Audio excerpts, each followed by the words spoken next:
Mulebatsi, and this is Stories Untold, the home of good news. Thank you for choosing us as your source of information today. As we usually do on the show, we take you on a 30 minutes journey where we inspire, educate you, as well as urge you to take part in changing the corner of the world that you are in.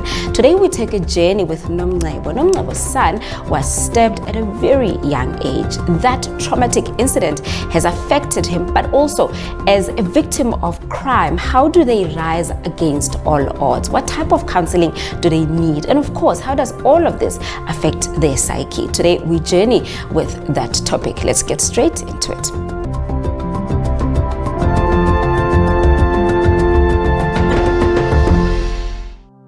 Child abuse of any form brings trauma to minors. How much more when the victimized child has to stand in court to defend themselves?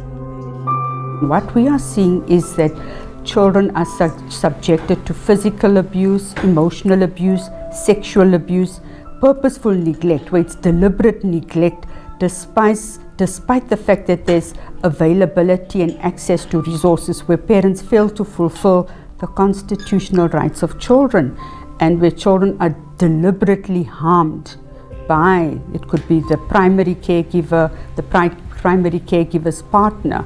And those are some of the cases that we are seeing, and that's the trend and the pattern of victimization of children.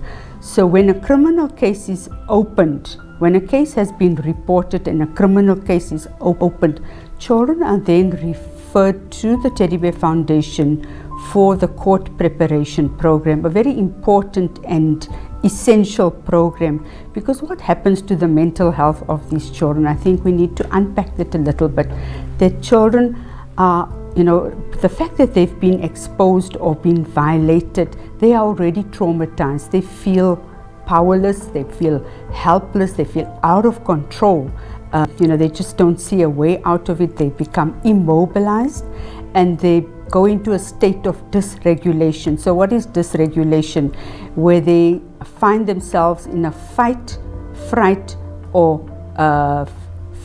freeze mode. Nomnceba's son was stabbed by a 70-year-old neighbor while he was playing with his friend at the tender age of 11. When I received the call at work, it was during around 12, it was lunchtime, and I received a call from a fellow friend. She's also a neighbor.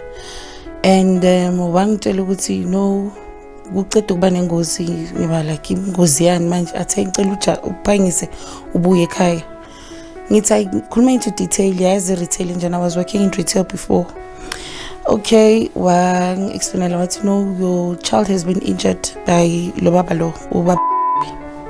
So injury yakhona ubamgwaze ekhanda and then bamvule nalanga sentameni. Okay, I went to my manager, I told him everything, and then he released me. Taxified, came straight home, and then I asked her ukuthi and she told me to know I'm at the clinic, Charlotte Clinic, by Stitcher. Okay, clinic, another taxify. I took another taxify, go to Charlotte Clinic, and then I found out by Stitcher vele but I got my injuries. I'm a cool but he is injured, and then bazo logo bam check ukuthi injured kangakanani.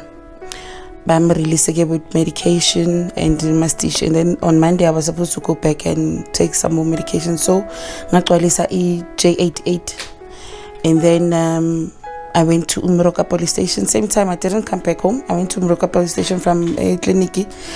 Opened the case. It was on a Saturday in June, early June. I'm just not sure about the date. And then I filed a case. He was arrested, and then after the arrest on Monday, he was released on bail, on 500 bail. My son was playing by his friend's house. So Abu Malume and stuff there in the yard, they went and chased the man and then after chasing him, some of the community members Shire, and then he ran into another house in the neighborhood. That's when he was saved there, but the community was already hitting him because it's not his first attempt. He's been doing this for quite a long time and no one has been taking responsibility. As Nonceba related to us the traumatic events of her son's near-death incident, she took us to the spot where it all happened. He said he was playing at the friend's house and then Bapuma and played outside in the streets because Bogni family gathering. So when they were playing soccer, he came behind him so that when the other kids ran, he was a bit slow and then he grabbed him from the back. Wamlahlela phansi washayisana ne-pavement ngekhanda wakhipha i-okapu ke kulapha amvula khona la wamshaya ngeincindi and then athi la intameni ngathi bekafuna the way he was holding the okapu athi actually he felt like ufuna ukumvula washo yena naye ku-statement sakhe ukuthi mabambambi community athi usazobagwaza la bantwana ngeke abayeke nakusumuntu ozothi mambona la estradeni umbulise if umjwayele but makaphuzile isilwane. My neighbors wami aba like no, this person akekho right, but they not doing anything.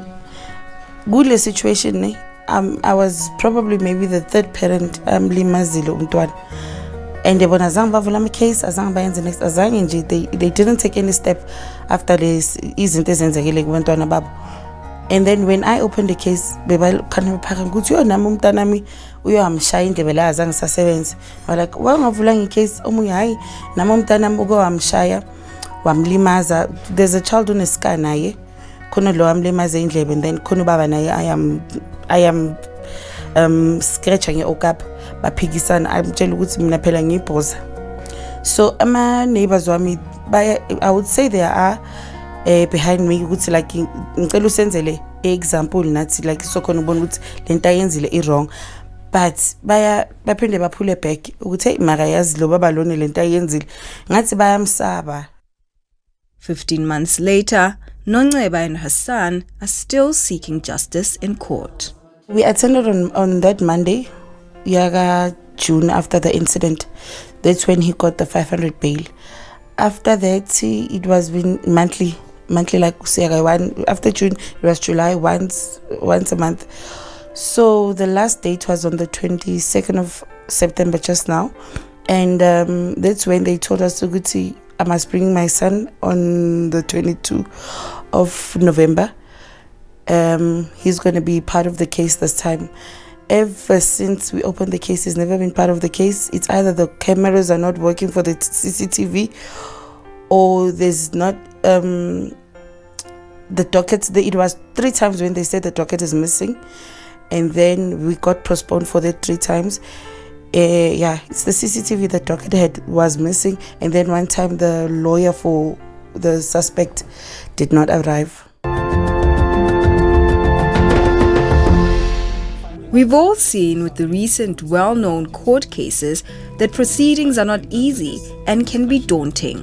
What does it take for a minor to prepare for a court appearance?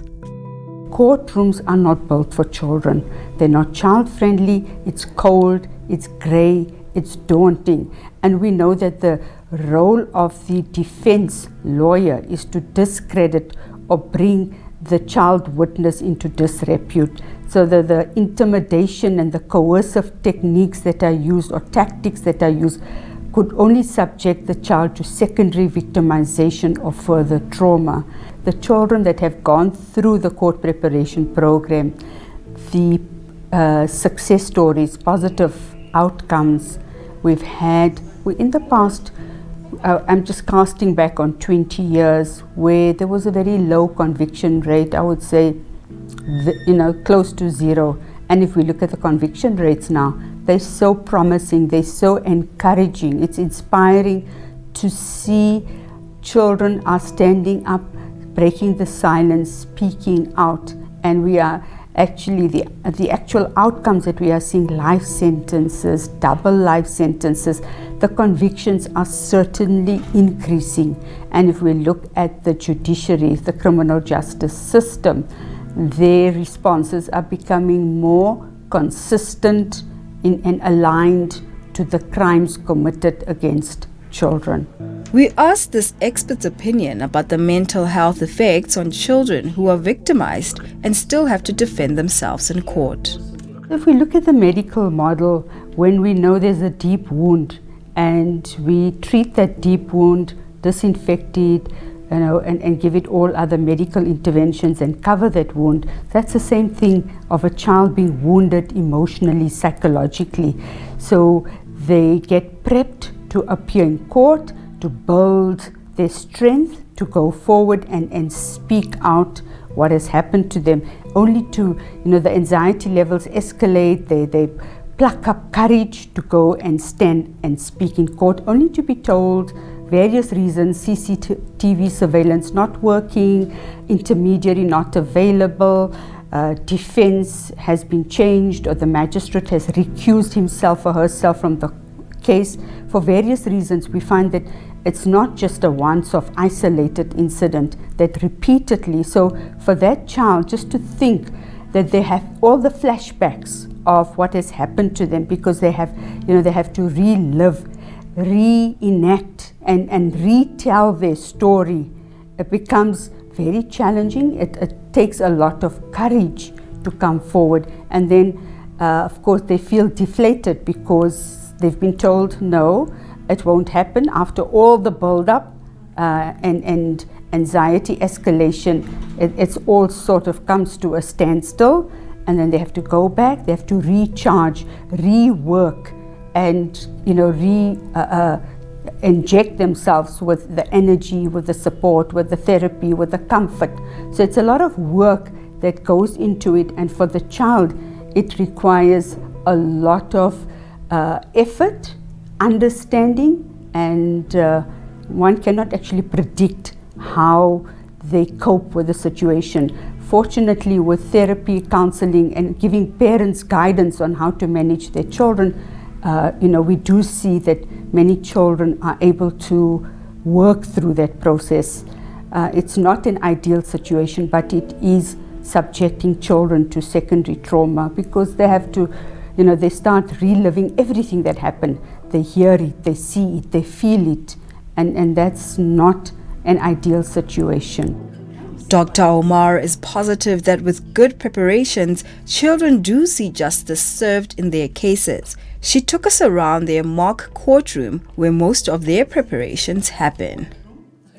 This is where we focus on affirming the child.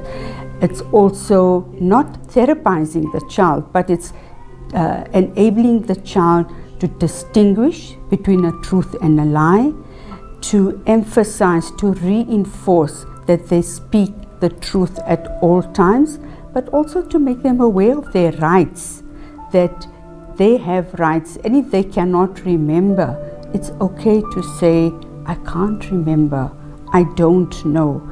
To reassure them, to say that if they're tired, it is their right to say, I need a break, I need to stop, or I need to eat something. So those are things, it sounds very simplistic, but it's very powerful for a child who feels totally violated and who feels helpless and hopeless and powerless and certainly defenseless. They feel the might of the law is very overwhelming for the child, and having to sit in a space where they're faced with total strangers, with people they don't know, and sometimes having to come face to face with the alleged perpetrator could also induce further trauma for the child. So yes, the mental health is something that is very critical, promoting the best interests of the child, to enable the child to say it as it happens. So we don't coach or teach the child, but to just say it as it happened. And I think that's important, because when children feel more in control of the situation, they're going to be less fearful, less anxious. Lebogang is a PrEP officer at Teddy Bear Clinic. Her role includes making sure that the children referred to her are ready to state and defend their side of their story in court. Court preparation is all about preparing the child witnesses for court. So when the incident takes place, the child usually is puzzled, doesn't know what to do, what is going to be happening. So that is when now I come in, whereby I provide the sessions for the child. The sessions provide consultation. We introduce the who's who, the role players inside the courtroom, what the role of the intermediary is, and what the role of the magistrate is, and the role of the prosecutor. Gone are the days whereby we think that therapy or counseling is only for white people. It's not like that anymore. So mental health is important because these kids still need to grow up, be young adults, be parents one day. So in order for all of that to take place, we must be able to provide them with the services that will help them in moving forward.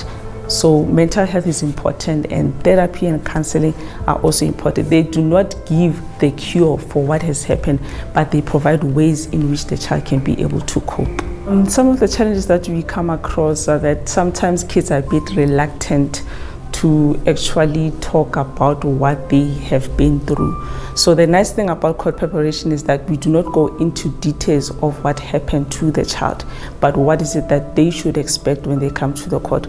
So some of them have the idea that they'll be going inside the courtroom, whereas it's totally different because there'll be an intermediary room whereby they'll be there with the intermediary who'll be explaining the questions, who'll be breaking down all the questions for the child. So their fears are that, will I be seeing the alleged accused? So that is when now I come in to say again, no, you won't be able to see the alleged accused, but you'll be able to see the intermediary who will be sitting with you there. So the only thing is that the alleged accused will be able to see you inside the courtroom, will be able to hear what you're saying inside the courtroom, but you won't be able to see the alleged accused.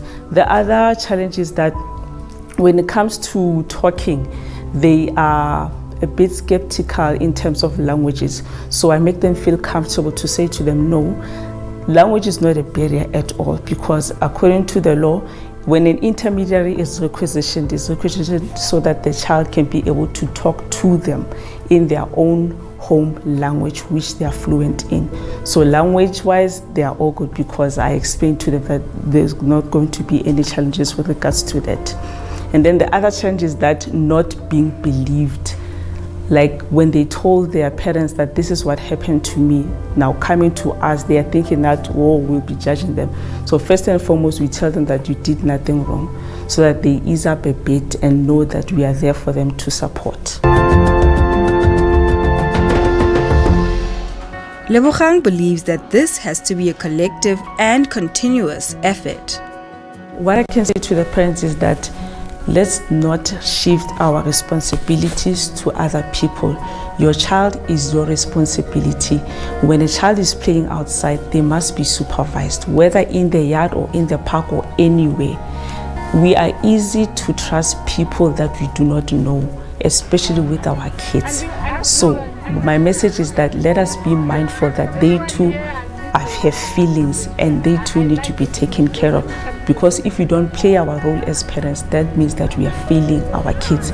And when a child says to you, mom or dad, uncle so-and-so or miss so-and-so is doing this to me, believe your child. Don't be too quick to judge or say that no, but it's your uncle, but it's your sister. Even perpetrators are our sisters and brothers. Everybody who is closely to who knows us is a perpetrator. So I wouldn't say people must just trust anybody, but let us be careful. Let us supervise our kids when they play. If your child is saying, I'm going for a sleepover somewhere, do you know the parents of the kids that the child is going to? Have you met them? Have you been there? Do you know the setup? Those are the things that we should be mindful of and should always check before letting our kids outside of our houses.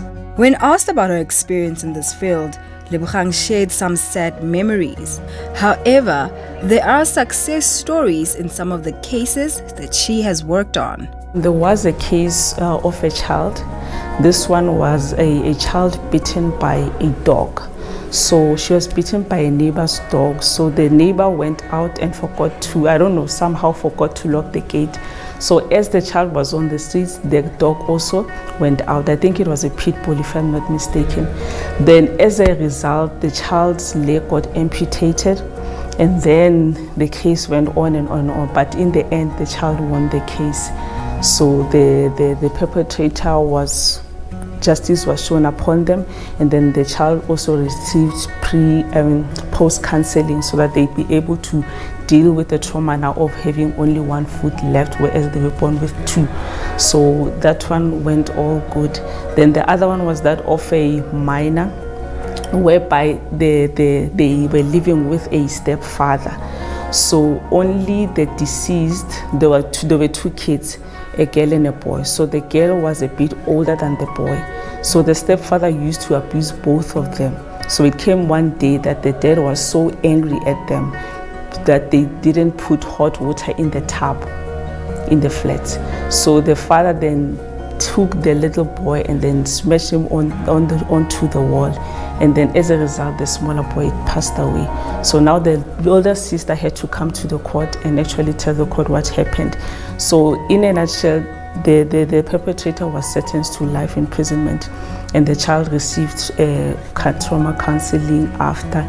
And yeah, we're still in contact with the child even now, and she's doing very, very well at school too.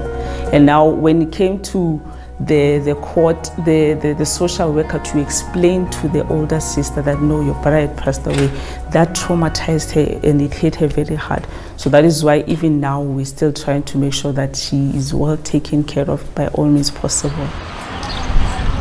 These experts, who have seen children fight against their perpetrators, say more still need to be done at ground level. There are social workers at the local police station. I often see parents come in seeing that they are also distraught, they are also stressed out. So what I say to them is that where you open the case, there is a social worker there. They may not come in each and every day, but they do have days whereby they come. Seek their services there and make sure that you attend those sessions, because they are not monetary values, but you are able to go there and get the services for free, so that as a pillar of a child, you are as strong as you should be to support your child. We have seen cases are now more swift and responsive, and that the courts actually are more receptive to any inquiry or follow up on the delay of cases. We have continued engagement with the prosecutors and with law enforcement to speed up the cases.